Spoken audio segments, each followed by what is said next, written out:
Allah.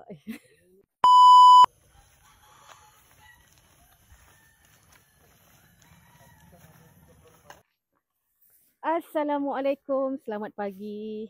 Bersungguh betul lah. Pagi-pagi ni kita berjalan kaki kan. Kenapa tu Ayu tu? Ya Allah, nak kurus sangat dah ke? Kebiasaannya kalau kita tengok orang jogging, orang jalan kaki ke, mesti kita fikir dia nak kurus je kan. Bukan sahaja kita nak sihat tau. Tahu tak ada satu lagi secret di mana ramai orang tak tahu.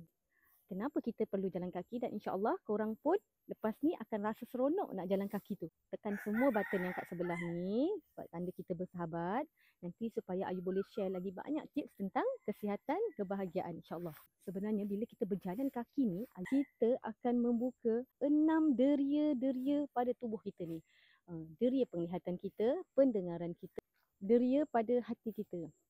Okey, hormon endorfin ni adalah hormon kebahagiaan dan hormon kasih sayang ataupun hormon kegembiraan. Hormon ni adalah sangat penting untuk kita memulakan hari kita dengan penuh energi. Baiklah, ada 3 cara untuk korang aktifkan hormon endorfin ni. Yang pertama, dengan cara kita berolahraga. Bila kita jalan kaki tu kan, kita dah merembeskan hormon endorfin kita. Yang kedua, iaitu dengan mendengar muzik. Yang ketiga, apabila kita ketawa. Tu, tengok orang yang ketawa. Ada tak orang yang ketawa tu rasa sedih je? Tak ada kan? Okey, Ayu pesan untuk diri Ayu juga.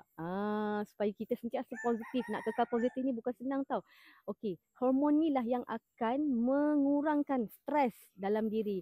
Yang buat kita rasa happy je sepanjang hari. Kita lupakan masalah kita sebab ingat apa yang kita fikir, apa yang kita rasa dalam hati, apa yang kita cakap, itu adalah satu doa.